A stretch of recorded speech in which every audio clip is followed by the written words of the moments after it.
basketball? It means that Mike D'Antoni, specifically, possibly, I'm not sure, but possibly Daryl Morey are both on the clock. They got to get something done. I'm going to say this again. I haven't spoken to Mr. Fertitta in a while, the owner for the Rockets. He obviously has been on this show.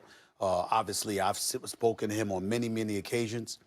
This man is not playing. I don't know how much more serious I can be about that. He's not playing.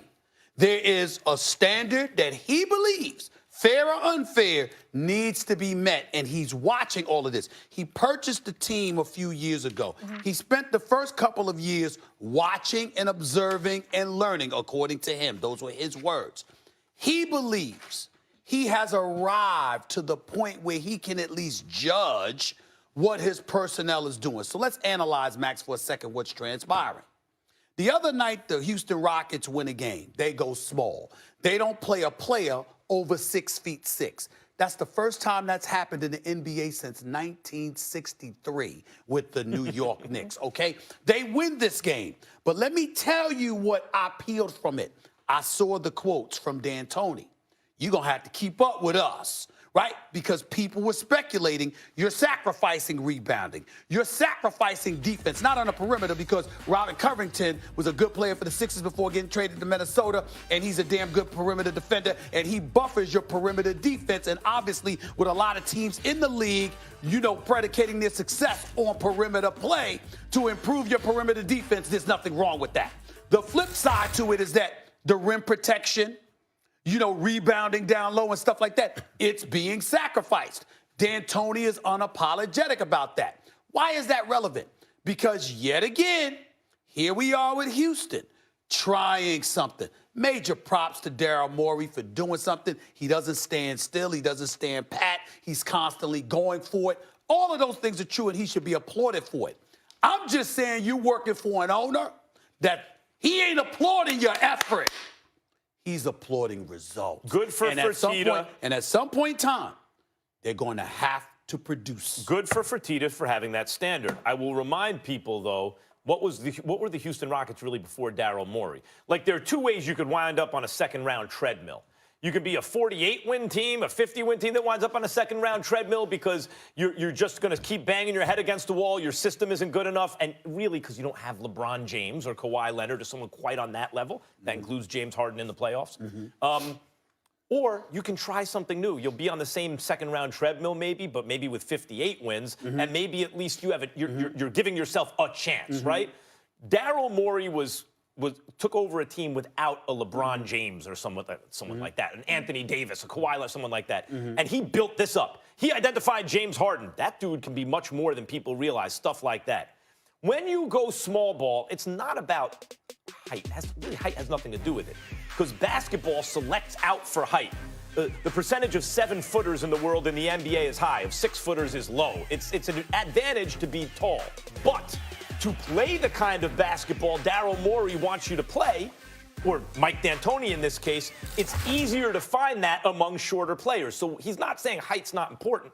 He's saying I'm going to put a heavier emphasis on what we need these guys to do, even if we have to sacrifice some height. He's just dealing with reality. And that's what Morey's done the whole time. He's dealt with the reality of his situation and taken and rolled the dice on trying to make the most of it. And he's doing the same thing here. Here's where I disagree with you. And I think that you're being very, very unfair because of the position that we're in. Max Kellerman, we ain't competing. We winning. If we were competing, it would be a problem. You know, they all say, let's have a conversation.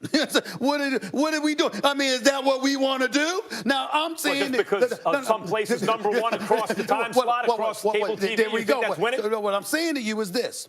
The point that I'm trying to make is that at some point in time, it's not wrong for Fertitta to look like this. I got it. We competitors. We're going to be in the playoffs. We're going to get to the second round. You trying to tell me with the money that I spent that I don't have a right at some point in time to want more? I mean, at some point in time, when you knocking on the door, damn it, when you gonna step in? So are they it's better? Nothing wrong. Are they better with this? Can they compete with those two LA teams this season? I don't believe that come playoff time, you win when you can't stop people. Now, again, They're better defensively on the perimeter, and that might get it done. But you're sacrificing the interior and you're sacrificing rebound. I don't know, but I'm telling you this. Stay here with me.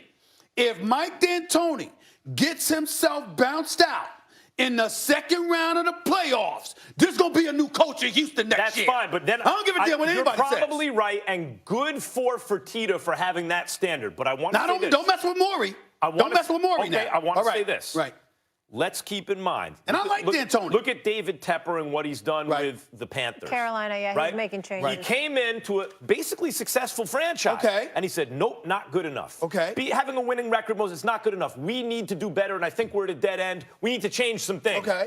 Good for him. But same thing with Fertitta that I said about Tepper. Right. Now let's pay very close attention. If he does get rid of D'Antoni Morey, let's just say for a second, let's pay very close attention to what comes next, the next 5 years, the next several years. Sure. Because they're winning 55-plus games a year and making playoff runs right now. Sure, but what I'm saying to you is, if you smelling number one, it ain't like you coming from the basement. You've been top 4, top 5 for like 5 years. At some point in time, you got to kick the door in. And I don't want D'Antoni fired. I like D'Antoni, okay? And I think he's brilliant offensively. But here's the question. The thing about it is, James Harden loves this man.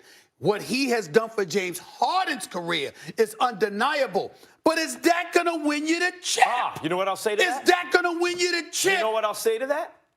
If he loves D'Antoni so much, James Harden needs to sink shots when it matters most. Okay. And then this won't be an issue. Or the coach can buffer his defense to such a degree. But they did that. They got much better defensively. What I'm saying is this. You can buffer your defense to such a degree that even when a cat is missing shots, you holding people down. You shutting them down. You got to stop somebody. Considering the pace they play, considering how many threes they take and how efficient their offense is, their defense has been underrated. Last point, P.J. Tucker. Be careful about wearing him out every single night. Toughest assignment. Give the brother a break. Look out for P.J. And shoot from the corner. Speaking of wearing people out, speaking of threes, we all saw LeBron put on a clinic last night. We saw the 6 threes. He crushed in the fourth quarter. Max, are you afraid he is going to run out of gas this season? Yep. Stephen A. mentioned it. He'd take his foot off the pedal on defense a little bit. That's good.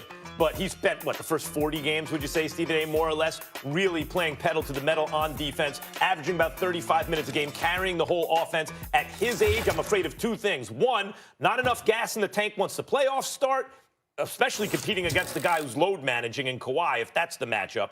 And 2, acute injury. They're raising the risk of acute injury at his age, given the number of minutes he's played. I don't blame you for feeling that way, but if there's one thing I'm going to trust LeBron James with, is his own health and knowing his own body. He has earned that from all of us. The dude is smart. He's committed. You know what his workout regimen, everybody talks about it. This dude is a physical specimen, the likes of which we may have never seen. And the reality is that based on the way he's playing, I'm going to trust that he knows what he's doing. All I ask of LeBron is this. That same dude that shows up against the Spurs, could you show up against Kawhi playing like that? Do me a favor, pretty please, with sugar on top. Kawhi's going to be nice and rested. Please don't lose the intensity. Give me the same intensity. That's all I ask. Speaking of Kawhi, he's going against your boy Jimmy Butler, Miami Heat. That's going to be a good one. Jimmy Butler. What do we expect in this matchup? Let me tell you what. Jimmy Butler is an MVP candidate. The Sixers are worse without him. The Miami Heat are better with him. They're 34-15. Jimmy Butler, what he has infused in Miami. I spoke to Pat Riley, Eric Spoelstra, Andy Ellsberg, and these boys about him. Jimmy Butler is a league MVP candidate with what he is doing for the Miami Heat. And I love Hero and Robinson and Dunn and I think Kendrick Butler's Nunn. shooting under 10% from 3 since like a certain part of the season. I don't care. I agree with you.